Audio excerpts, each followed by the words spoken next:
Yeah, we've been plugging away at this thing, Dana, for a long time. A lot of work's been put into it. We just want to finish this regular season out, on a really high note. We're going to have to play well. I think Robert Morris is playing as good as anybody in the league, coming off 2 wins. They're still playing for a top four spot too. So I think our prep's been good, but you're going on the road playing a really good team right now. You mentioned they're starting to play some of their best ball. Just what difference have you seen between Robert Morris recently and when you last met? Yeah, I think Michael Green has been a big part of their success the last 5 games. He's averaging 12. He's shooting 46 from three. I think they've got two all-league players, Enoch Cheeks and Khalil Spear. I know I'm voting for both those guys. I got a lot of respect for their games. I think they've been in the league a long time now. They understand it, and they've really just picked up their defense. They're doing a great job pressuring the ball, being in the gaps, being connected. So they're playing at a high level on both sides of the ball. Talk a lot about not shying away from keeping this team informed of where they're at historically, and obviously you're one win away from doing something pretty unprecedented here. What's your message to these guys, knowing what's at stake at Robert Morris from the conference? Yeah, I mean, I think our guys are older, Ryan, so they understand the standings. They understand how this works. They've really understood it all year long, and I think that's why we're in the position we're in. They've been very consistent.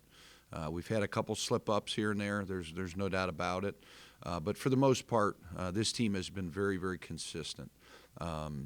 So I think they want to make history. I think they understand what's in front of them. I think they understand it's going to be hard. The hardest thing to do is to finish it.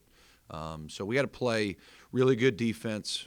We got to limit them to one shot. We got to get out and run. We got to get easy baskets, and just stay focused. Don't look too far ahead, and just be in the moment. Sure, you said back in the summertime you knew this team was going to be pretty good on paper, but when did you really, maybe during the season, when did the light Yeah, what particular game? That's a good question. I can't really point one particular game, Dana. I thought after Notre Dame, we played at Notre Dame, Power Five. There wasn't a guy on that bus ride home didn't think we could have beat Notre Dame. That hasn't always been the case when we play Power Five teams. I think our guys legitimately thought we were the better team that day. There's certain points where each guy has kind of carried us. I think those are the best kind of teams to coach, and you have balance, you have some depth with this group. You got some athleticism. They like being around each other. We've got star power. We've got guys that understand their role. There's a lot of elements to this thing. I think our style of play is really how kids want to play. They want to be have freedom. They want to shoot threes. They don't want to run a million sets. So I think a lot of the things aligned for this group to have a special season, and it's a credit to them. You mentioned them being consistent, but they played really well when people were watching in the stadium. Dave, that's got to give you some level of comfort going into a game where the stakes are high and there's conference title on the line. But when people are watching and when people are paying attention, they've done really well. Yeah, and it's helped. Pretty much all of Youngstown's been in the building. We've had some record crowds. We've really created a home court atmosphere. You ended up finishing 13-2 at home. That's our guys carrying out game plans and making plays. But a big part of that is the city, our marketing team, everybody that kind of does their part to make this thing happen. It's been a hostile environment in here for really most of the season. Coach, after the Purdue-Fort Wayne game, he told me that Bryce struggling a little bit. He's picked up the last 2 games. How impressive has he been? Yeah, Bryce is a guy that not a lot of people talk about, but he might be, in fact, the most important guy on our roster. The ball's in his hands a lot. I told his uncle and I told his mom he has sacrificed a bunch. Coming here, making the right play, running a team. He averaged 12 points a game last year at Eastern Michigan.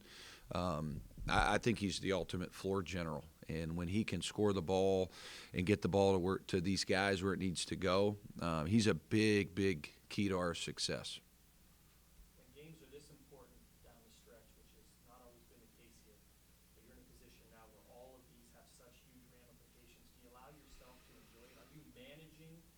expectations and people's excitement level, or if you kick back and just go, man, this is fun?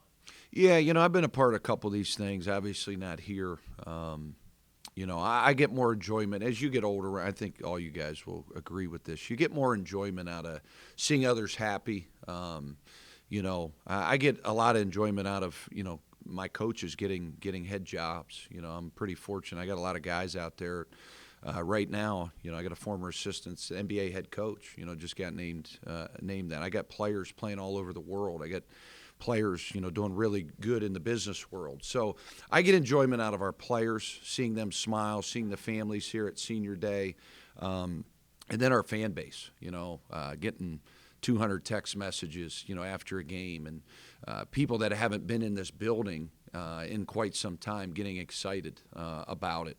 Those are the things that I get caught up in.